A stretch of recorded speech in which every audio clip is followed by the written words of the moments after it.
Good evening सभी को।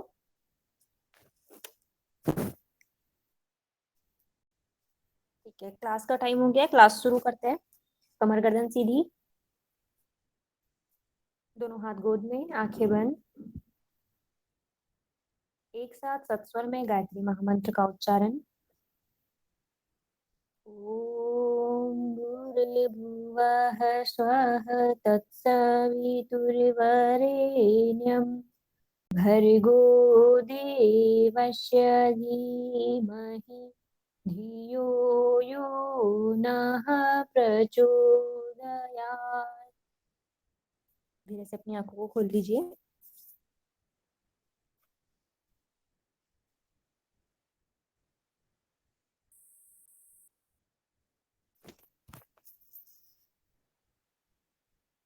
Screen हो रही है?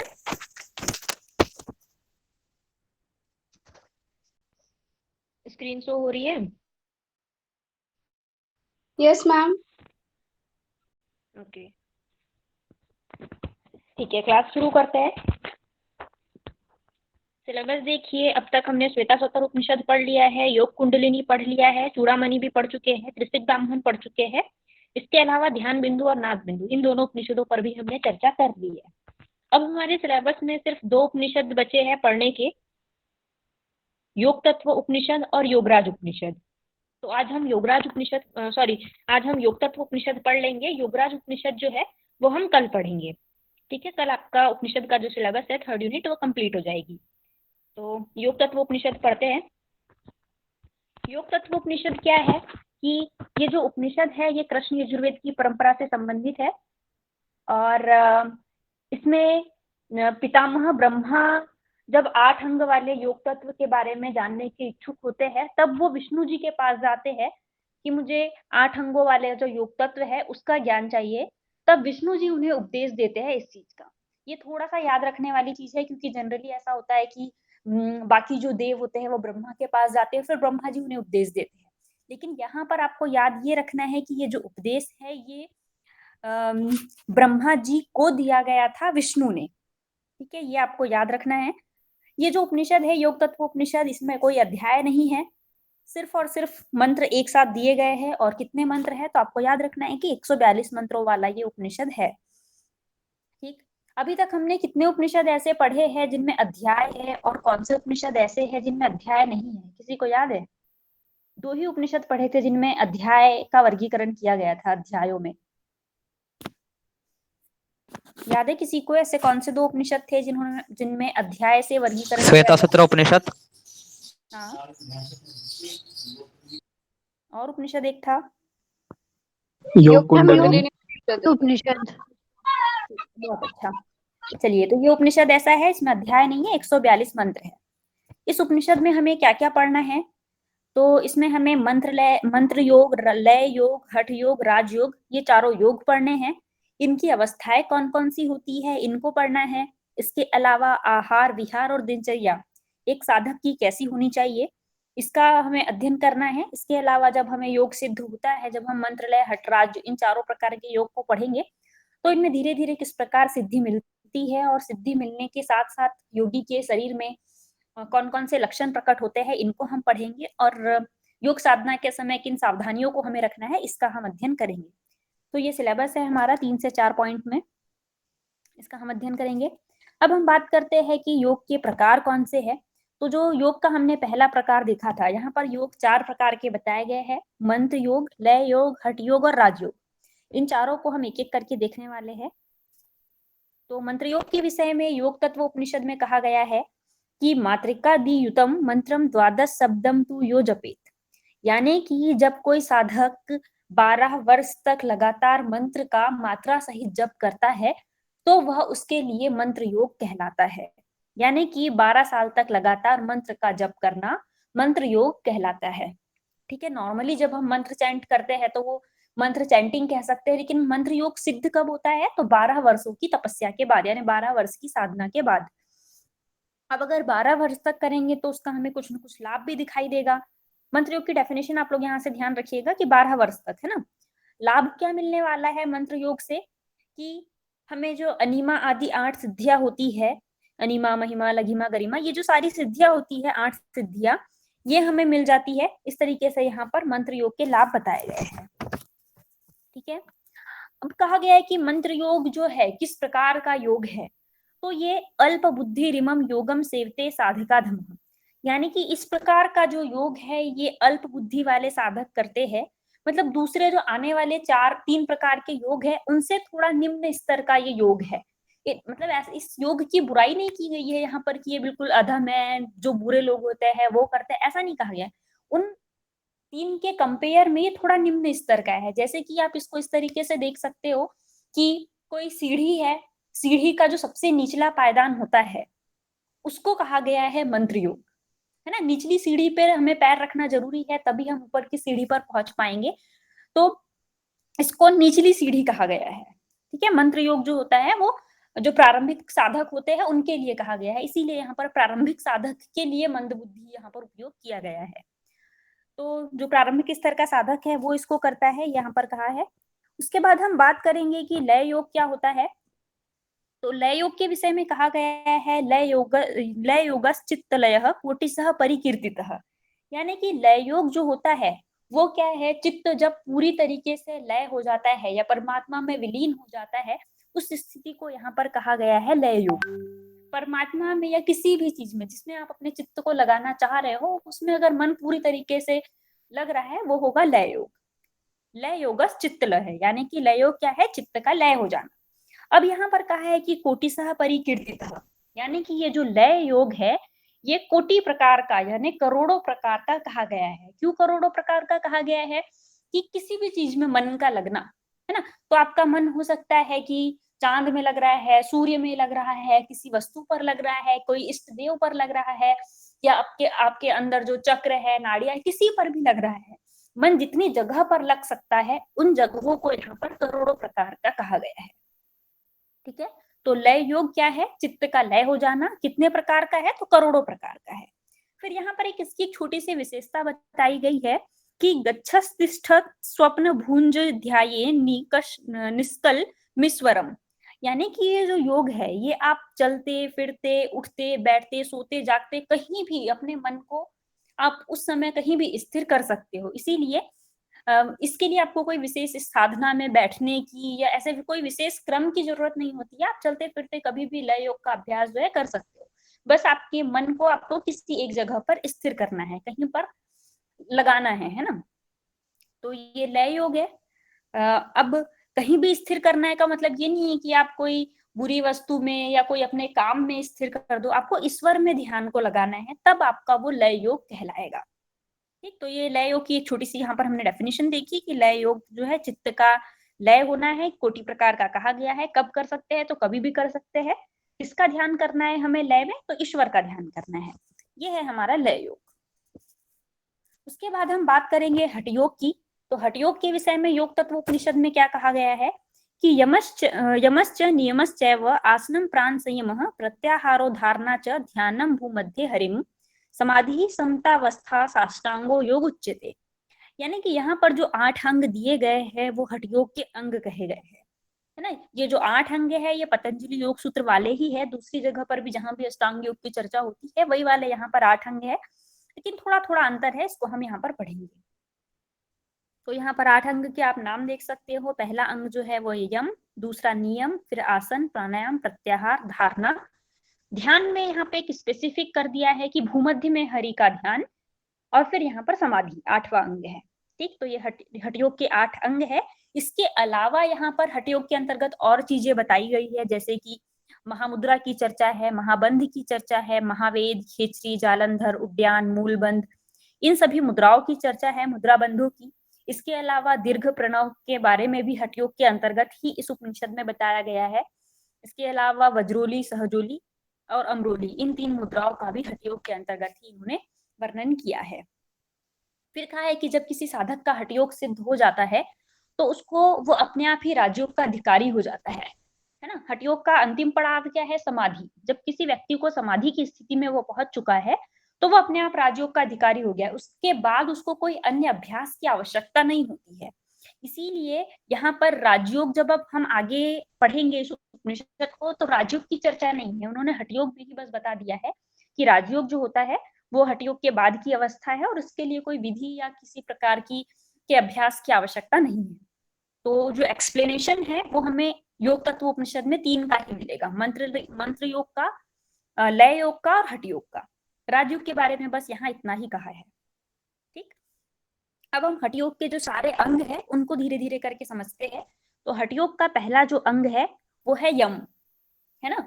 तो यम का जो यहाँ पर एक्सप्लेनेशन है वो बहुत कम है। यहाँ पर यम के अंगों की चर्चा भी नहीं की गई है और यहाँ पर उसकी जो डेफिनेशन है वो भी नहीं बताई गई है। यम में सिर्फ इतना कहा है कि यम के जितने भी प्रकार है उसमें मीताहार जो है वो सबसे श्रेष्ठ है। ठीक है, यम में मीताहार को यहाँ पर श्रेष्ठ कहा है। नियमों की अगर बात करें तो नियमों में अहिंसा को श्रेष्ठ कहा है। यम और नियम को बहुत शॉर्ट में यहाँ पर सिर्फ उनका जो मुख्य अंग है उसका नाम लेके छोड़ दिया गया है।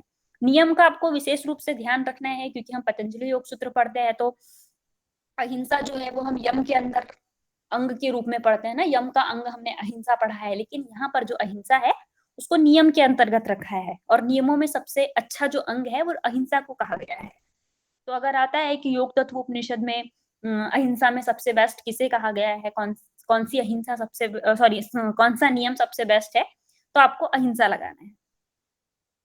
फिर आसनों की चर्चा करते हैं यहाँ पर योग तत्व उपनिषद में हठ योग के अंतर्गत। तो उन्होंने कहा है कि आसन जो है वो 4 प्रकार के होते हैं। 4 मुख्य आसन उन्होंने बताए हैं, उनका नाम है सिद्धासन, पद्मासन, सिंहासन और भद्रासन। ये 4 प्रमुख आसन बता दिए हैं। इनकी विधि लाभ कुछ नहीं बताया है, आसन को भी इतना ही बताकर स्किप कर दिया गया है। ठीक है, तो ये जो तीनों अंग है यम, नियम और आसन, इनमें सिर्फ प्रमुख जो चीज है उनको बताया है। आगे के जो अंग है उनको काफी डिटेल में बताया है जिनकी अब हम चर्चा करेंगे। ठीक है, आसन हमने पढ़ लिया, यम, नियम और आसन। अब हम चर्चा करेंगे प्राणायाम के बारे में।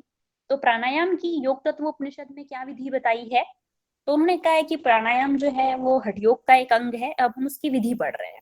ठीक है, तो प्राणायाम की विधि ये है, जो हम नाड़ी शोधन करते हैं वही यहाँ पर बताई गई है। फिर भी एक बार विधि को हम वर्ड्स पे देख लेते हैं कि कैसे बताई है। तो यहाँ पर कहा है कि आपको अपने दाहिने अंगूठे से आपकी जो पिंगला नाड़ी है यानी कि राइट नॉस्ट्रल जो है आपका, उसको बंद करना है। उसके बाद आप अपनी लेफ्ट नॉस्ट्रल से यानी कि ईड़ा नाड़ी से आप इनहेल करोगे, पूरक करोगे, कुछ समय तक आप होल्ड करके रखोगे और फिर अपना अंगूठा को आपको पिंगला नाड़ी जो है राइट नॉस्ट्रल जो है वहां से हटाना है और पिंगला नाड़ी से आपको एक्सेल कर देना है, यानी कि रेचन की जो क्रिया है आप पिंगला नाड़ी से कर दोगे। ठीक, ये अभ्यास फिर आप विपरीत क्रम में करोगे, यानी कि लेफ्ट जो नॉस्ट्रिल है उसको आप प्रेस करोगे, पिंगला नाड़ी से यानी कि राइट नॉस्ट्रिल से आप इनहेल करोगे, कुछ समय तक होल्ड करके रखोगे और फिर ईड़ा नाड़ी से आप रेचक कर दोगे। यही क्रम आपको बार बार दोहराते रहना है, यानी कि नाड़ी शोधन का जो क्रम है, लेफ्ट से लोगे होल्ड करोगे, राइट से एक्सेल करोगे, राइट से लोगे होल्ड करोगे और लेफ्ट से एक्सेल करोगे। ये जो स्टेप है ये आपको बार बार करते रहनी है और इसी को यहाँ पर प्राणायाम कहा है। नाम नहीं दिया गया है कि ये प्राणायाम नाड़ी शोधन प्राणायाम है या और कोई प्राणायाम है, कुछ नहीं, सिर्फ प्राणायाम की विधि बताई गई है। इसका अनुपात की भी यहाँ पर चर्चा की गई है कि कितनी देर तक आपको पूरक, कुंभक और रेचक करना है। तो जैसे हमें दूसरी जगह पर अनुपात मिलता है 1:2 का, वही अनुपात लेकर यहाँ पर चले हैं, लेकिन मात्राएं यहाँ पर ज्यादा है ना। 16 मात्रा तक, 64 मात्रा तक और 32 मात्रा तक हमको यहाँ करने के निर्देश दिए गए हैं। तो प्राणायाम के अनुपात का अगर आता है तो आपको 16, 64 और 32 यहाँ पर याद रखना है। कितने समय तक हमें करना है, यानी अनुपात तो हमें पता है कि 16, 64 और 32, लेकिन हम कैसे नापे कि 16 हो गया, 32 हो गया, 64 हो गया, इसको हम कैसे कैलकुलेट करें। तो जैसे पिछले वाले उपनिषद जब मैं आपको समझा रही थी तो मैंने आपको सेकंड का एग्जांपल दिया था कि अगर आप इनहेल करते समय 16 सेकंड तक आप इनहेल कर रहे हो तो आपको 32 सेकंड तक, 64 सेकंड तक होल्ड करना है और 32 सेकंड तक एक्सेल करना है। ये मैंने सेकंड का एग्जांपल देके आपको पिछले उपनिषद में समझाया था। लेकिन यहाँ पर जो सेकंड की बात है कि सेकंड क्या होगा या मात्रा क्या होगी, अनुपात को एक्सप्लेन करने के लिए उन्होंने कहा है कि अगर आप जैसे कोई भी प्राणायाम करने बैठे हो तो ऑब्वियसली आप या तो सिद्धासन में बैठे होंगे या पद्मासन में बैठे होंगे या सुखासन में बैठे होंगे। जनरली इन्हीं आसनों का हम अधिकतर उपयोग करते हैं, मतलब पालकी मार के आप बैठे होते हो तो आपके घुटने आपके हाथों के समक्ष ही होते हैं। तो आपको इसमें क्या करना है कि मात्रा को इस तरीके से आप कैलकुलेट करोगे कि आपके जो हाथ की हथेली है उसको आपके घुटने के ऊपर पूरा एक राउंड आप घुमाओगे, यानी पूरा आपका जो घुटने का एरिया है वो पूरा कवर हो जाएगा आपकी हथेली से। एक राउंड घुमाने के बाद आपको एक चुटकी बजानी है। तो ये जो कहलाएगा ये एक मात्रा कहलाएगी। ठीक है, आपको अपने घुटने पर बहुत ज्यादा स्लो से भी आपको घुमाना नहीं है हाथ, बहुत ज्यादा फास्ट घुमा के आपको हड़बड़ी भी नहीं करनी है। मध्यम गति से आप अपने घुटने के ऊपर एक एक राउंड आपके हाथ को घुमाओगे और एक चुटकी बजाओगे। ये है एक मात्रा। तो इनहेल आप कब तक करोगे? 16 बार घुमाने और 16 बार चुटकी बजाने जितना आप इनहेल करोगे। 64 बार तक आप होल्ड करोगे और 32 बार यही प्रक्रिया जब तक ना दोहर जाए तब तक आप एक्सेल करते रहोगे। तो ये यहाँ पर मात्रा को कैलकुलेट करने के लिए काल निर्धारण किया है कि कितना समय आपको एक मात्रा में लेना है। उसके बाद हम प्राणायाम की चर्चा कर रहे हैं, तो कब कब करना है? तो यहाँ पर भी 4 जो समय है वो बताया गया है कि आपको प्रातः काल करना है, मध्याह्न काल करना है, शाम के समय करना है और आधी रात को जो है 80 कुंभक तक आपको प्राणायाम का अभ्यास करते रहना है। अगर आप इस विधि से 3 माह तक अगर प्राणायाम का अभ्यास करते रहोगे तो आपकी जितनी भी नाड़ियां है, हम दूसरे ग्रंथों में पढ़ते हैं कि हमारे जो शरीर में 72,000 नाड़ियां है, आपने शिव संहिता पढ़ी होगी, उसमें पढ़ा होगा कि 3.5 लाख नाड़ियां है।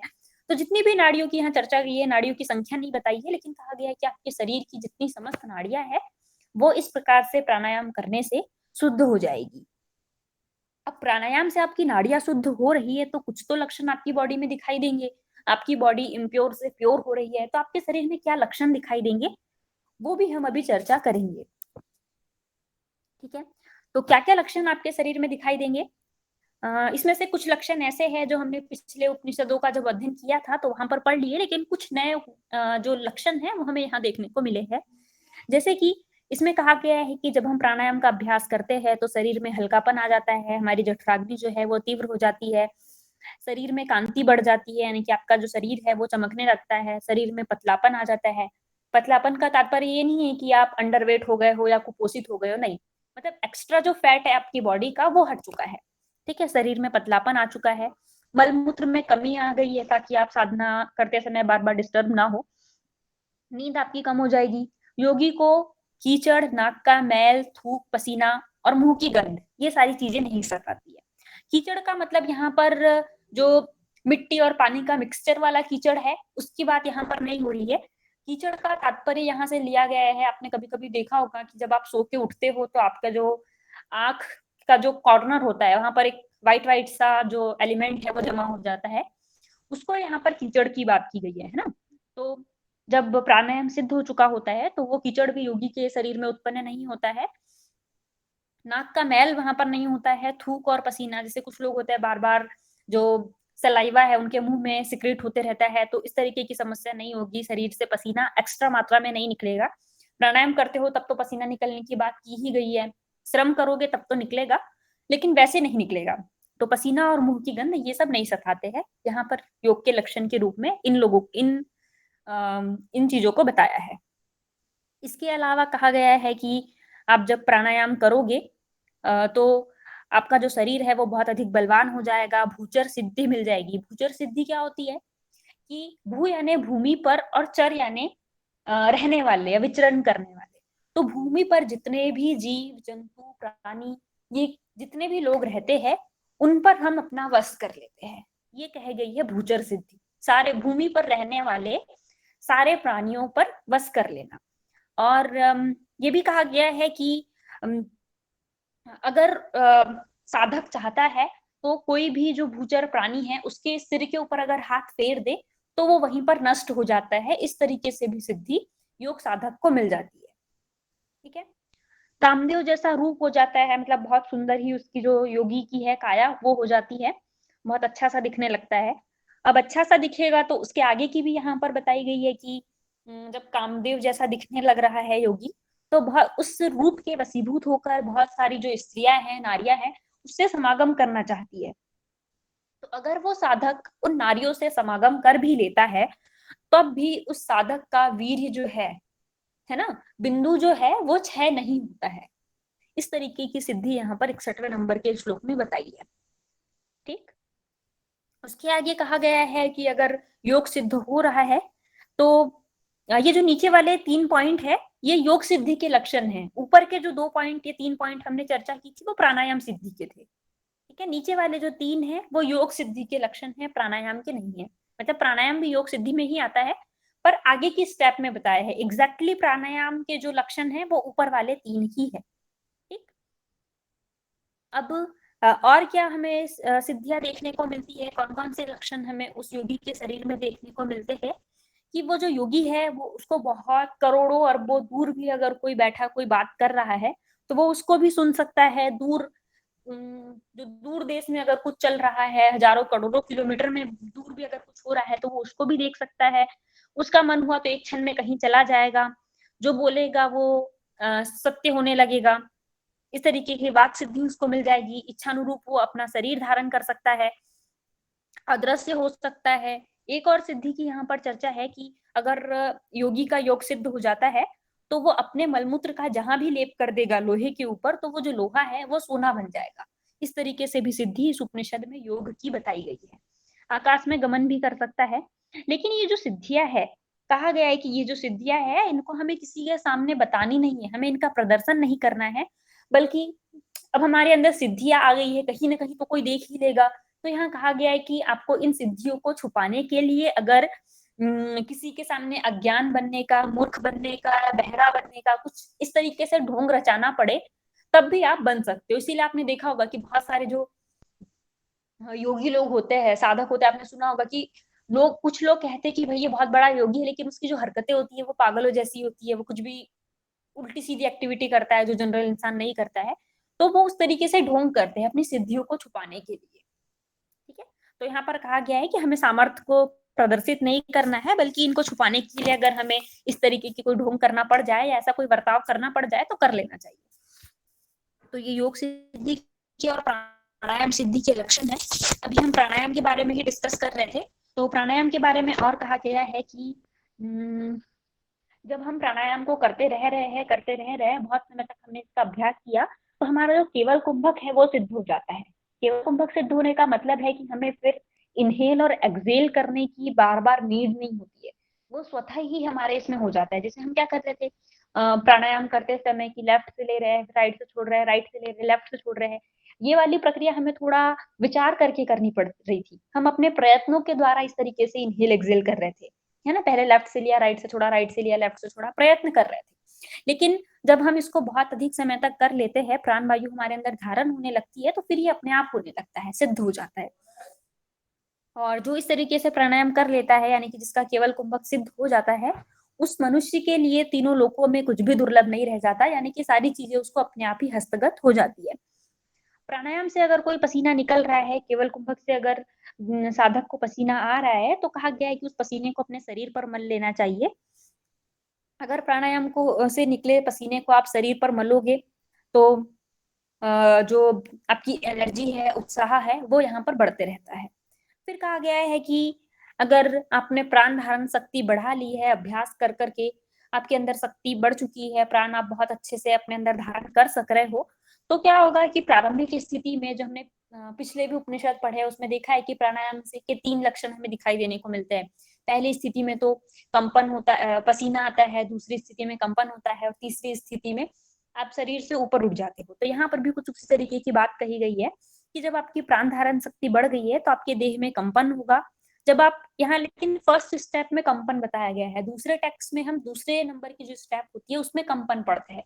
पहली स्टेप में वहां पर पसीना कहा गया है, लेकिन यहाँ पर पहली स्टेप जो है वो देह में कंपन कही गई है। दूसरी स्टेप में कहा गया है कि जब आप और अधिक अभ्यास करोगे, मध्यम लेवल का प्राणायाम आप करने लगोगे, तो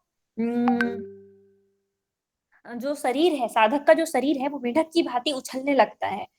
लेकिन क्या होता है, मेढक की भांति उछलना यहाँ पर क्यों कहा है कि अभी आप बहुत अधिक उच्च स्तर पे नहीं हो, मध्यम स्तर पे हो, तो जंप करेगी आपकी बॉडी, लेकिन फिर से वो जमीन पर आ जाएगी, फिर जंप करेगी, फिर जमीन पर आ जाएगी।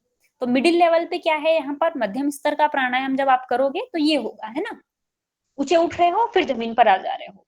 लेकिन जब आप और अधिक अभ्यास कर लोगे, उत्तम लेवल के प्राणायाम पर पहुंच जाओगे, तब आपका शरीर पूर्ण रूप से हवा में उठने लगता है, ठीक है, जमीन से तब उठता है। तो यहाँ पर 3 लेवल बताए हैं प्राणायाम के, लेकिन पुराने वाले से थोड़ा सा डिफरेंस है। पहली स्टेप देह में कंपन, दूसरी स्टेप मेढक के समान आपकी बॉडी उछलती है, और तीसरी स्टेप में जमीन से पूरा उड़ जाना। 3 लेवल के प्राणायाम, अधम, मध्यम और उत्तम। अब जब प्राणायाम करते हैं तो इन प्राणायाम का और फायदा बताया गया है कि क्या होगा कि जो साधक है उसको मानवेतर सामर्थ्य प्राप्त हो जाएगा। यानी कि मानवेतर सामर्थ्य का यहाँ पर मतलब है कि जो कोई सामान्य मनुष्य कर सकता है वो तो वो करेगा ही, लेकिन ऐसे भी वो काम कर सकता है जो कोई सामान्य मनुष्य नहीं कर सकता। यानी कि मानव की क्षमता से भी जो इतर वाले काम है वो योगी साधक प्राणायाम के अभ्यास के बाद कर सकता है। परंतु ये जो सामर्थ्य है उसको छुपा के रखने की बात कही गई है, और छुपा के तो रखनी है, इसके अलावा कहा गया है कि आपकी वो जो शक्ति, आपको एक्स्ट्रा शक्ति प्राप्त हुई है जो मनुष्य प्राप्त नहीं, मतलब जो सामान्य मनुष्य काम नहीं कर सकता, तो उस शक्ति को आपको खुद देखना है, खुद अनुभव करना है, और उससे खुद के उत्साह का वर्धन आपको करना है। ठीक, खुद देखकर उत्साहवर्धन की यहाँ पर बात की गई है। और कहा गया कि जब प्राणायाम के लेवल तक अगर कोई साधक पहुंच जाता है तो फिर वो किसी भी प्रकार के दुखों से दुखी नहीं होता है, उसको कोई दुख परेशान नहीं कर सकता। तो ये था प्राणायाम के बारे में।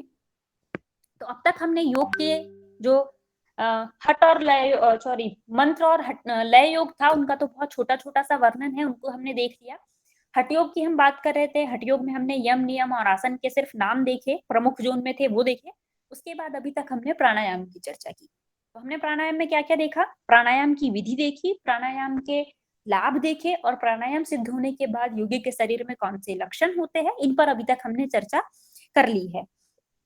जो हठ योग के आगे के अंग है उनको भी अभी हम चर्चा करेंगे, लेकिन उससे पहले हम चर्चा कर लेते हैं आहार और विहार के बारे में योग तत्वोपनिषद में क्या कहा गया है। ठीक है, ये यहाँ पर बीच में मैंने इसलिए डाला है क्योंकि उपनिषद में भी सीक्वेंस कुछ इसी तरीके से है, इसीलिए मैंने यहाँ पर बीच में डाल दिया है। ठीक, अब आहार और विहार की जो चर्चा है योग तत्वोपनिषद में 46वें से 50वें नंबर का जो मंत्र है उसमें की गई है। उसमें कहा है कि योगी जब योग साधना कर रहा है उस दौरान उस योगी को नमक, तेल, खटाई जो है, गर्म, बहुत अधिक गर्म भोजन नहीं करना है, सूखा भोजन नहीं करना है, तीखा नहीं खाना है, हरे रंग की साग तरकारी नहीं खानी है। तो हरे रंग की हर साग तरकारी के लिए यहाँ पर मना नहीं किया गया है, कुछ सेलेक्टेड के लिए कहा गया है, लेकिन सेलेक्टेड का नाम यहाँ पर वर्णित नहीं है। ठीक है, हरे साग तरकारी, लेकिन सारे नहीं। तो हरे साग तरकारी भी नहीं खाने हैं, हिंग का भी प्रयोग आपको नहीं करना है, और जितने भी मसाले हैं उनका भी प्रयोग आपको नहीं करना है, सबका त्याग कर देना है। तो इस तरीके से यहाँ पर जो अपथ्य भोजन की बात हम करते हैं वो यहाँ पर बताई गई है। इसके अलावा आप क्या खाना चाहिए, तो उन्होंने कहा है कि जब आप प्रारंभिक दिन में हो, प्रारंभ योगाभ्यास को आपने प्रारंभ ही किया है, तो आप शुरुआत में दूध और घी का प्रयोग आपको करना चाहिए, वो आपकी योग साधना में सहायक होता है। लेकिन कुछ समय बाद आपको दूध और घी का जो आप भोजन कर रहे थे उसको छोड़ देना है, फिर सामान्य भोजन पर आपको आ जाना है। कि दूध और घी प्रारंभिक के लिए अच्छा बताया है, लेकिन मध्य स्तर पर जब आप पहुंच जा रहे हो तो हमें इसका भोजन नहीं करना चाहिए, फिर साधारण भोजन करना चाहिए। कौन कौन सी चीजें खाने के लिए कहा है, तो गेहूं, मूंग और चावल का आहार यहाँ पर कहा है कि आपके योग साधना के लिए जो है एक उपयोगी साधन सिद्ध होगा। तो इन तीन चीजों को खाना चाहिए। ठीक, इसके अलावा अब विहार कैसे करना चाहिए, किन किन किन चीजों को हमें फॉलो करना चाहिए, या किन किन को हमें अपने रूटीन में इंक्लूड करना चाहिए, तो यहाँ पर कहा गया है कि आग में तपना ये यहाँ पर मना किया गया है। स्त्री सहवास के लिए यहाँ पर मना किया गया है कि ये भी आपके लिए बाधक तत्व है, तो इसको आपको नहीं करना है। हमें बहुत अधिक चलना नहीं चाहिए। क्यों नहीं चलना चाहिए कि अगर आप अपने चलने में एनर्जी यूज कर दोगे, वेस्ट कर दोगे, तो फिर आप साधना में उतना एनर्जी नहीं दे पाओगे, तो इसीलिए बहुत अधिक चलने को मना किया गया है। सुबह का स्नान क्यों मना किया गया है, कोई इसका लॉजिक बता पाएगा? सुबह का स्नान क्यों मना किया गया है?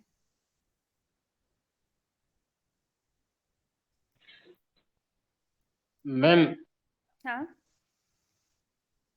जब हम सुबह उठते हैं और जो मन की स्थिति होती है, हम्म अगर उसी स्थिति में अगर हम ध्यान वगैरह करें या कुछ करें तो एक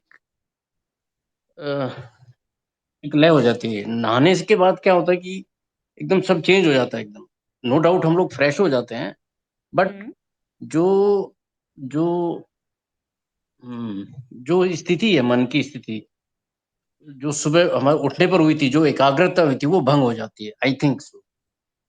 ठीक है, अच्छा है। एक और हम इसमें ऐड कर सकते हैं कि संभवतः ये भी कारण होगा कि हम पानी से स्नान कर रहे हैं, तो जब हम सो के उठे हैं तो हमारी जो बॉडी की प्रकृति है, हो सकता है जैसे कोई ठंडी प्रकृति का साधक हो और ठंड का दिन चल रहा, मतलब ठंड की रातें चल रही हो, पानी एकदम ठंडा हो, उसमें आपने स्नान कर लिया, तो आप बीमार पड़ सकते हो, या पानी का और आपका जो बॉडी टेम्परेचर है वो अगर इनबैलेंस है तो बीमार होने की संभावनाएं ज्यादा है। इसीलिए कहा है कि बिल्कुल सुबह सुबह, यानी कि साधना का समय तो कहा गया है कि 3-4 बजे हमें साधना करनी है, ब्रह्म मुहूर्त में साधना करनी है।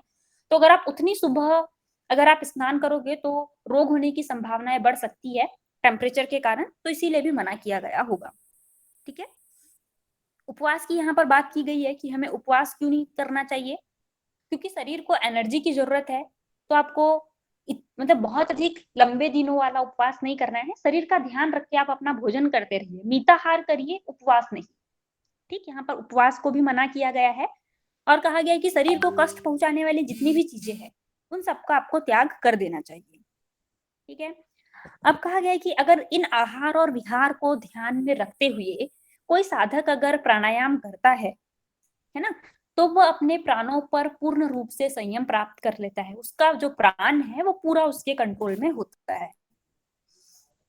ठीक, अब हम बात करेंगे, हमने प्राणायाम की चर्चा कर ली थी, अब हम बात कर रहे हैं प्रत्याहार की, कि प्रत्याहार के विषय में यहाँ पर क्या कहा गया है।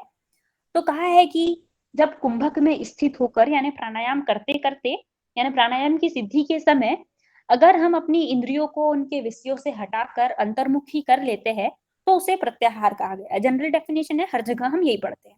ठीक है, इंद्रियों को हटाना, बस इसमें एक्स्ट्रा यहाँ पर इतना कहा गया है कि प्राणायाम की स्थिति में, कुंभक की स्थिति में। अब कहा गया है कि प्रत्याहार की स्थिति में अगर कोई साधक अपनी आंखों से जो देखे तो वो उसे हमें आत्मवत समझना चाहिए। अब प्रत्याहार की स्थिति तो ये है कि हमें अपनी सारी इंद्रियों को अंतर्मुखी कर लेना है। अंतर्मुखी कर लेना है मतलब कि हम बाहरी चीजें देख ही नहीं रहे हैं, है ना। तो यहाँ पर फिर क्यों कहा गया है कि इस स्थिति में योगी जो आंखों से देखे उसे आत्मवत समझना चाहिए। तो आप अंतर मन में भी, आप अंतर्मुखी होकर भी जिन चीजों को देख रहे हो, आपके भीतर जो चीज आप अनुभव कर रहे हो, उनको भी हमें सिर्फ और सिर्फ आत्मा समझना चाहिए। आप जो सुन रहे हो, आपके कानों ने आंतरिक नाद को सुना, अनाहत नाद को सुना, उसको भी आप आत्मा समझिए। आपने जो भी सूंघा, है ना, अगर आप खुद की बाहर की स्मेल तो हमें आने वाली है नहीं क्योंकि हम प्रत्याहार के अभ्यासी है ना, बाहर से बिल्कुल विमुख हो चुके हैं। तो आपने अपने शरीर के आंतरिक में अगर कोई गंध अनुभव की, उसको भी आपको आत्मा ही समझना है। आप अच्छी फीलिंग को कर रहे हो, मतलब स्वाद कर रहे हो, आनंद की जो अनुभूति कर रहे हो, उसको भी आपको ब्रह्म ही समझना है। आपकी बॉडी अगर किसी चीज को स्पर्श हो रही है तो उसको भी आपको आत्मा ही समझना है। यानी कि आपकी इंद्रिया जितना भी कुछ अनुभव कर रही है प्रत्याहार की स्थिति में, उसको आत्मा ही समझना है। और जितने भी इंद्रिया है और इंद्रियों के विषय है, उनको आपको आत्मा में धारण करने का अभ्यास प्रत्याहार में करना है। अब प्रत्याहार की जो स्थिति बताई गई है वो कहा गया है कि आसन, जो प्राणायाम तक के अभ्यास जो है उनको तो हमने बात की थी, प्राणायाम के अभ्यास की हमने की थी कि 4 बार हमें दिन में करना है, सुबह, दोपहर, शाम और अर्धरात्रि में।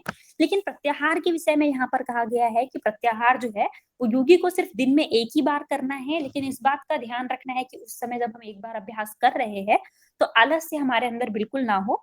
तो प्रत्याहार का अभ्यास हम दिन में एक ही बार करेंगे और 1 प्रहर करेंगे। 1 प्रहर मतलब 3 घंटा लगभग। ठीक है, तो 1 प्रहर तक दिन में 1 बार करने की बात की गई है। क्यों की गई है यहाँ पर 1 बार, मतलब इनका जो टाइम है वो क्यों रिड्यूस कर दिया है कि 4 बार ना करके 1 बार, वो अभी आगे की स्लाइड में मैं आपको बताऊंगी। ठीक है, तो इस चीज को आपको याद रखना है कि प्रत्याहार का जो अभ्यास है वो दिन में 1 बार 1 प्रहर। अब हमने प्रत्याहार देख लिया, अब हम देख रहे हैं कि धारणा, धारणा के विषय में क्या कहा गया है। तो यहाँ पर कहा गया है कि जो साधक है उसको 5 प्रकार की धारणा करनी चाहिए। 5 प्रकार की धारणा 5 महाभूतों पर आधारित है। 5 महाभूत कौन कौन से है, कोई उत्पत्ति के क्रम में बताएगा कि कैसे उत्पत्ति हुई, मतलब जो प्रारंभिक उत्पत्ति है उससे एंड वाली उत्पत्ति की तरफ, कोई 5 महाभूत के नाम बताएगा। क्वेश्चन समझ आया क्या? पंच महाभूत के नाम बताना है उत्पत्ति के क्रम। आकाश, आकाश, वायु, अग्नि, पृथ्वी, जल। नहीं, थोड़ा सा मिस्टेक है। जल, पृथ्वी, मतलब ये थोड़े में आगे पीछे होता है। हाँ, पहले जल है, उसके बाद पृथ्वी है। Yes ma'am. ठीक है, तो हमने यहाँ पर पंचमहाभूत देखे कि पंचमहाभूत 5 होते हैं, पृथ्वी, जल, अग्नि, वायु, आकाश। ये मैंने स्थूल से सूक्ष्म की तरफ बताए हैं। इनको आप अगर रिवर्स क्रम में कर दोगे तो इनकी उत्पत्ति वैसे हुई है, पहले आकाश तत्व की, फिर वायु तत्व की, फिर अग्नि तत्व की, जल तत्व की, फिर पृथ्वी तत्व की। तो यहाँ ये जो पंच महाभूत है, इनकी धारणा करने के लिए कहा गया है। इनकी धारणा के साथ कुछ और छोटी छोटी सी चीजें हैं, वो ऐड कर दी गई है। आपने जब चक्रों का अध्ययन किया होगा तो देखा होगा कि हर चक्र का एक बीज मंत्र होता है। हर चक्र जो होता है एक तत्व को अपने अंदर समाहित करता है, इन्हीं पंच तत्वों में से हर तत्व के। तो यहाँ पर जो उन चक्रों के बीज मंत्र और जो तत्व है उनको कंबाइन किया गया है कि जब आप पृथ्वी तत्व की धारणा कर रहे हो तब आपको लकार का ध्यान करना है। पृथ्वी तत्व कहा गया है कि मूलाधार का तत्व होता है ना। मूलाधार जो चक्र है उसका तत्व होता है पृथ्वी तत्व। तब आपको इस समय क्या करना है, जब आप पृथ्वी तत्व की धारणा कर रहे हो तो आपको लकार का जो है लम जो बीज मंत्र होता है उसको यहाँ पर ध्यान करना है। अब आप मूलाधार चक्र में पृथ्वी तत्व की धारणा कर रहे हो, लकार बीज मंत्र को वहां पर आपने समाहित कर लिया है। अब उस स्थान पर आपको, मूलाधार के स्थान पर आपको किसका ध्यान करना है, एक ऐसी मूर्ति का ध्यान करना है जो सुनहरे रंग की है। मूर्ति का मतलब एक देवता का आपको ध्यान करना है जो कि सुनहरे रंग के है और उनके जो 4 मुख है और 4 हाथ है, यानी कि ऐसे कौन होते हैं, ब्रह्मा जी। तो आपको मूलाधार चक्र में पृथ्वी तत्व का लम बीज मंत्र का सुनहरे रंग के 4 मुख वाले 4 हाथ वाले ब्रह्मा जी का ध्यान करना है। कब तक करना है, 5 घटी तक। ठीक है, 5 घटी यानी कि 2 घंटे, 2 घंटे की होती है 5 घटी। 2 घंटे यानी कितने मिनट हो जाएंगे, 120 मिनट की 5 घटी होती है। ठीक है, तो इससे क्या होगा, जब आप पृथ्वी तत्व की धारणा करने लगोगे तो इससे आपको फायदा ये मिलेगा कि पृथ्वी तत्व पर आप विजय प्राप्त कर लोगे और पृथ्वी के आघात के कारण आपकी मृत्यु नहीं होगी। कहा जाता है ना कि हमारा जो शरीर है वो पंच तत्वों से मिलकर बना होता है, तो आपके शरीर में पृथ्वी तत्व कभी इम्बैलेंस नहीं होगा, वो हमेशा बैलेंस बना रहेगा। और बैलेंस बना रहेगा तो पृथ्वी तत्व से रिलेटेड जितने भी रोग होते हैं, है ना, हैवीनेस वाले जो रोग होते हैं आपके अंदर, वो कभी नहीं होंगे। तो और उससे आपकी मृत्यु नहीं होगी। तो पृथ्वी तत्व के आघात से मृत्यु नहीं होगी, ये यहाँ पर फायदा बताया गया है। ऐसे ही कहा गया है कि जल तत्व की आप धारणा कैसे करोगे, तो जल की धारणा करनी है, साथ में वम बीज मंत्र को लेके चलना है, उसमें समाहित करना है। किनका ध्यान करोगे, तो 4 हाथ वाले भगवान का ध्यान करना है। ऐसे भगवान जिन्होंने अपने सिर पर मुकुट को धारण किया हुआ है, जो श्वेत रंग के है। ऊपर था सुनहरे रंग के ब्रह्मा जी, यहाँ पर है शुद्ध स्फटिक की भांति। शुद्ध स्फटिक मतलब स्फटिक जो मणि होता है बिल्कुल चमकीला शाइनिंग वाला व्हाइट सा होता है ना, तो शुद्ध स्फटिक का जो रंग है उसके वाले जो हमें भगवान है, उन भगवान ने, मतलब भगवान का जो रंग है वो शुद्ध स्फटिक की भांति है, मतलब उसकी उनकी स्किन का, लेकिन उन्होंने पीले कलर के वस्त्र धारण किए हुए है। ऐसे जो नारायण देव है उनका हमें 5 घटी तक ध्यान करना है। ठीक, ये है धारणा, मतलब जल तत्व की धारणा। सेम अग्नि तत्व की है कि अग्नि के समय हमें रम बीज मंत्र को ध्यान रखना है। किसका ध्यान करना है, तो ऐसे भगवान का जिनकी 3 आंखें हो, जो वरदान देते हो, आदित्य के समान चमकते हो, अपने शरीर पर भस्म का लेप धारण करते हो, यानी कि जो रुद्र भगवान है उनका 5 घटी तक ध्यान करने की बात यहाँ पर कही है। अगला है वायु का, हमें वो करना है, वायु को धारण करना है, यम बीज मंत्र का उसमें समाहित करना है, और जो सब कुछ जानने वाले ईश्वर है उनका 5 घटी तक ध्यान करने की बात यहाँ पर की गई है। आगे यहाँ पर कहा है कि आकाश तत्व की धारणा करनी है। आकाश तत्व की धारणा के समय हमें क्या करना है कि हम बीज मंत्र को उसमें समाहित करना है। आकाश तत्व की धारणा के समय जो कलर रहेगा वो है धुएं के कलर का, यानी कि जो धूम्र वर्ण होता है वो। किसका ध्यान करना है, कौन से भगवान का, तो ऐसे भगवान जिनके मस्तक पर बालचंद्र हो और बालचंद्र को वो धारण करने वाले हो, 3 आंख हो, सभी आभूषणों से सुशोभित हो और उमा सहित शंकर का ध्यान करना है। अब जो हमने अग्नि तत्व की बात की थी वहां पर भी हमें शिव भगवान का ही ध्यान करने के लिए कहा गया था, और यहाँ पर भी बस अंतर इतना है कि वहां पर जो अग्नि तत्व वाले में शिव जी जो थे उन्होंने भस्म को अपने शरीर पर धारण किया हुआ था, लेकिन आकाश तत्व की धारणा के समय उन शिव जी ने पूरे आभूषण अपने शरीर पर धारण किए हुए हैं। और मतलब वहां पर जो अवधूत वाले रूप में हमें शिव जी को देखना है, लेकिन यहाँ पर हम किस रूप में देख रहे हैं, अर्धनारीश्वर वाला जो रूप है ना भगवान शिव का, उस रूप में हमें यहाँ पर धारणा करनी है। ठीक है, दोनों में अंतर यही है, ऊपर अवधूत वाले रूप की हमें बात की गई है रुद्र की, और यहाँ पर सभी आभूषणों से युक्त जो उमा के सहित हो, यानी पार्वती जी के साथ हो, अर्धनारीश्वर वाला जो रूप होता है उसका हमें यहाँ पर धारणा करनी है। तो ये 5 प्रकार की धारणा करने की यहाँ पर बात की गई है। कितनी देर करनी है, तो 5 घटी तक करनी है। इसको आप एक टेबल की फॉर्म में कन्वर्ट कर लीजिएगा कि जिसमें आप तत्व लिखो, तत्व के साथ बीज मंत्र लिखो, बीज मंत्र के साथ किसका ध्यान करना है वो लिखो और कितनी देर तक करना है। तो कितनी देर तक तो सब में 5 घटी ही आएगा। बाकी इन 3 चीजों को आप एक टेबल में रख लीजिएगा तो आपको याद करने में इजी रहेगा। ठीक है, अगर हम 5 प्रकार की धारणा करते हैं तो उससे हमें क्या फायदा मिलेगा, तो योगी का जो शरीर है वो दृढ़ हो जाएगा और मृत्यु का भय नहीं रहेगा। जैसे हमने पृथ्वी में देखा था, जब हमने पृथ्वी तत्व की धारणा की थी तो पृथ्वी से किसी प्रकार का भय नहीं है, मतलब पृथ्वी पर हमने विजय प्राप्त कर ली है। सेम इन चारों में भी होगा कि अगर जल का जो हमारी धारणा है वो सिद्ध होगी तो जल में डूबने से या जल से किसी भी प्रकार का आपको कोई नुकसान नहीं पहुंचेगा, जल में डूबने से आपकी मृत्यु नहीं होगी। सेम अग्नि है कि अग्नि पर आपने विजय प्राप्त कर ली तो अग्नि में जलो, चाहे अग्नि के बीच में कितना ही रहो, मृत्यु नहीं होगी। सेम वायु का भी है कि कोई वायु विकार आपके शरीर में नहीं आएगा, और आकाश का भी सेम है कि जो स्पेस या भूख से कई लोगों की मृत्यु हो जाती है, तो ऐसे वाले भी कोई रोग से आपकी मृत्यु नहीं होगी। तो यह है धारणा। किन किन श्लोकों में वर्णित है, किन किन मंत्रों में है, तो 85 से 104 नंबर के जो मंत्र है उसमें आपको धारणा के विषय में मिलेगा। अब ध्यान और समाधि की बात करते हैं। ध्यान और समाधि जो है वो अष्टांग का 7वां और 8वां अंग है। तो ध्यान के विषय में कहा गया है, हमने धारणा के समय देखा था कि 5 घटी तक हम धारणा कर रहे थे, लेकिन ध्यान के विषय में कहा है कि आपको 6 घटी तक करनी है। 6 घटी तक आपको वायु को रोक कर रखना है और आकाश तत्व में इष्ट का ध्यान करना है। अभी तक वहां पर जो धारणा कर रहे थे उसमें हमें जो 5 देव है वो पहले से स्पेसिफिक कर दिए थे, लेकिन ध्यान के समय ये आपको छूट दी हुई है कि आप अपने इष्ट का ध्यान कर सकते हो। आप जिसको मानते हो उसका ध्यान करिए। कब तक? 6 घटी तक करना है आपको, और वायु को रोक कर करना है, यानी कि कुंभक की स्थिति में आपको ये अभ्यास करना है। ऐसा प्रारंभिक साधक के लिए थोड़ा मुश्किल है, क्योंकि 5 घटी का मतलब होता है कि आप 2 घंटे करिए, 6 घटी का मतलब हो जाएगा 2.25 घंटे के आसपास। तो 2.25 घंटे आप कुंभक का अभ्यास बहुत मेहनत के बाद या बहुत लंबी साधना के बाद होगा, है ना। तो ये बहुत आगे की स्थिति है कि आप 2.5 घंटे तक अपनी श्वास को रोक पा रहे हो। एनाटॉमिकली वैसे तो अगर साइंस की दृष्टि से देखा जाए तो 2.5 घंटे तक श्वास रोकना थोड़ा मुश्किल सा प्रतीत होता है, पर बहुत सारे योगियों ने इसको करके भी दिखाया है। तो समाधि में आपको ध्यान की स्थिति में क्या करना है, 6 घटी तक आपको वायु को रोकना है, कुंभक की स्थिति में रहना है, आकाश तत्व का ध्यान करना है, मतलब आकाश तत्व में आपके इष्ट का आपको ध्यान करना है। जब आप अपने इष्ट का ध्यान करने लगोगे तो आप वो किसी भी रूप में कर सकते हो, चाहे तो सगुण रूप में करिए यानी कि मूर्ति की फॉर्म में करिए, या तो एक शक्ति के रूप में करिए, निर्गुण रूप में करिए, किसी भी आप रूप में कर सकते हो। पहले तो सगुण रूप में करते हैं तो ठीक है, लेकिन जब आप सगुण में करते हो बाद में धीरे धीरे वो भी निर्गुण रूप में कन्वर्ट हो जाता है। तो ध्यान यहाँ पर 2 प्रकार के बताए गए हैं, सगुण ध्यान और निर्गुण ध्यान। आपकी इच्छा है आप किसको करते हो। ध्यान में यहाँ पर बहुत छूट दी गई है, ठीक है। सगुण ध्यान करने से क्या होगा कि हमें जो अनिमा आदि सिद्धियां हैं वो मिल जाएगी। पर फिर भी यहाँ पर एक बात सोचने लायक है कि जब हम प्राणायाम का अभ्यास कर रहे थे तभी हमें अष्ट सिद्धियां मिल गई है, फिर हम प्रत्याहार का अभ्यास करेंगे, धारणा का अभ्यास कर रहे हैं, ध्यान के अभ्यास में भी हमें यही सिद्धि मिल रही है, ठीक है। लेकिन बताइए टेक्स्ट में यही गई है तो हमें अभी तो यही याद रखनी है, ठीक है। तो यह हमने ध्यान पढ़ा कि ध्यान कब करना, कितने देर तक करना है, किसका करना है। ध्यान के दो रूप कौन कौन से बताए गए हैं, सगुण और निर्गुण।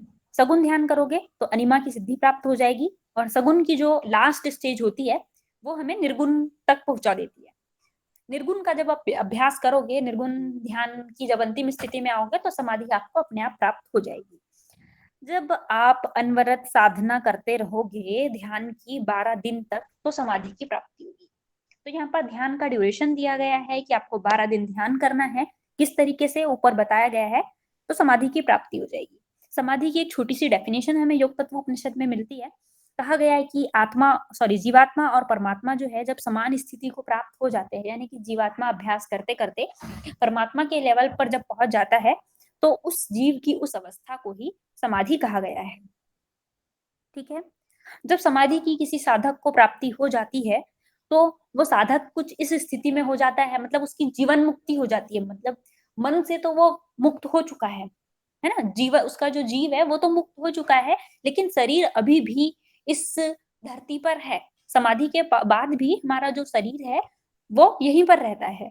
तो उस साधक के पास ये सामर्थ होती है कि वो जब चाहे तब अपने शरीर को छोड़ सकता है, यानी कि देह त्यागने की जो इच्छा मृत्यु का जो वरदान होता है ना, एक तरीके से वो हमें समाधि की स्थिति में प्राप्त हो जाता है। जब चाहेंगे हम तब हमारा शरीर त्यागेंगे। लेकिन अगर हमारा शरीर पृथ्वी पर है तब भी इस उपनिषद में कहा गया है, योग तत्व उपनिषद में, कि आपका शरीर धरती पर रहते हुए भी समाधि की अवस्था वाला जो योगी होता है वो इंद्रलोक या इधर उधर का जो ब्रह्मांड का, स्वर्ग का जो भी आनंद है वो धरती पर रहते हुए भी ले सकता है। फिर जब उसकी इच्छा हो वो शरीर छोड़कर भी कैवल्य में विलीन हो सकता है। ठीक है, तो धरती पर रहकर भी यहाँ पर स्वर्ग के सुख भोगने की बात कही गई है समाधि के सिद्धि के रूप में। तो ये थे ध्यान और समाधि। अब तक हमने पढ़े जो हठयोग के 8 अंग थे उन पर हमने चर्चा कर ली है। पहले हमने बात की थी मंत्र योग के ऊपर। मंत्र योग हमने देखा था कि 12 मात्राओं के सहित अगर हम करते हैं तो वो मंत्र योग होगा। लय योग में देखा था कि चित्त अगर लय हो जाता है किसी भी चीज में तो वो लय योग होगा, करोड़ों प्रकार का होता है, किसी भी तरीके से कर सकते हैं। उसके बाद हमने देखा हठयोग के 8 अंग, यम नियम और आसन के सिर्फ नाम देखे। प्राणायाम के बारे में हमने काफी डिटेल में देखा, उसकी विधि, लाभ और सावधान लक्षण देखे, प्राणायाम सिद्धि के। उसके बाद हमने प्रत्याहार को देखा। उसके बाद हमने धारणा, जो 5 प्रकार की धारणाएं हैं उनके विषय में जाना।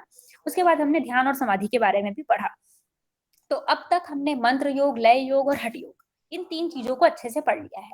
अब हम बात करेंगे राजयोग की। तो हमने राजयोग की तो पहले ही बात कर लिया है कि राजयोग क्या होता है, उसके लिए कोई विशेष अभ्यास की आवश्यकता नहीं होती है। जैसे ही हमारा हठ योग सिद्ध होगा तो हमें राजयोग भी मिल जाएगा। ठीक है, तो अब अभी तक हमने ये जो 4 प्रकार के योग है वो पढ़ लिए हैं। अब हम बात करते हैं कि योग की 4 अवस्थाएं कौन सी होती है। ठीक है, तो योग की 4 अवस्थाएं, ये जो 4 योग है इनकी 4 अवस्थाएं होती है। आरंभ अवस्था, घट अवस्था, परिचय अवस्था और निष्पत्ति अवस्था। इसका क्रम को आपको विशेष रूप से ध्यान रखना है। इसके क्रम के बारे में एक बार क्वेश्चन बन चुका है। ठीक है, तो क्रम आप याद रखिए, आरंभ, घट, परिचय और निष्पत्ति, ये 4 अवस्थाएं हैं।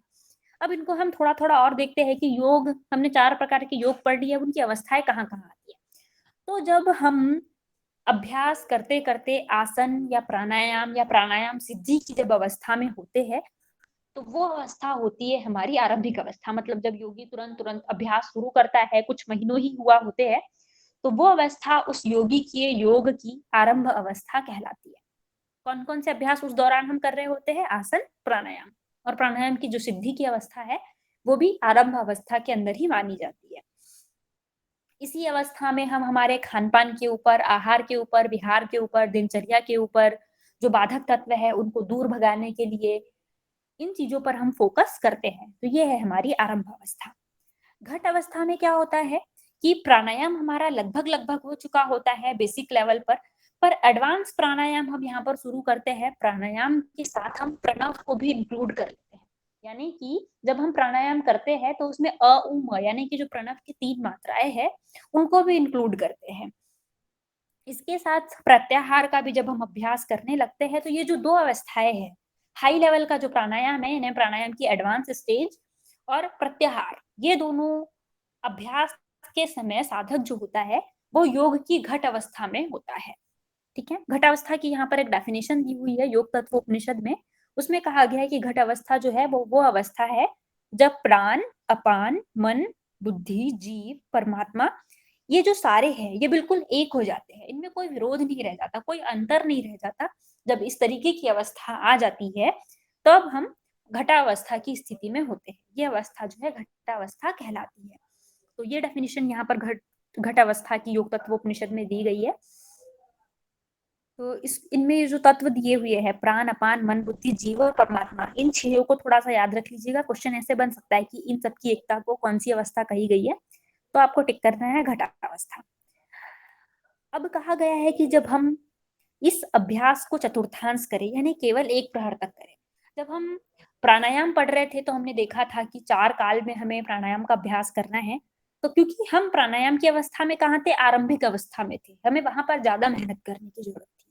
लेकिन अब हम कहाँ पहुंच गए हैं? प्रत्याहार की स्थिति में। या प्रत्याहार हमें कहा गया था कि 1 ही बार करना है दिन में। क्यों? क्योंकि अब हम थोड़े हाई लेवल पर पहुंच गए, अब हमें उतनी मेहनत की आवश्यकता नहीं है। रिविजन वाली स्टेट पर पहुंच गए हम, है ना, हमने पढ़ाई पूरी कर ली है। रिविजन स्टेट जो है वो हमारी घटावस्था है, थोड़ी कम मेहनत की जरूरत है। सिर्फ हल्का हल्का हमें पलट पलट के देखना है ना। 1 प्रहर तक हमें सिर्फ उसका अभ्यास करना है। हाई लेवल है इसीलिए ड्यूरेशन यहाँ पर थोड़ा कम कर दिया गया है। तो 2 अवस्थाएं हमने अभी तक पढ़ ली, आरंभ अवस्था और घट अवस्था।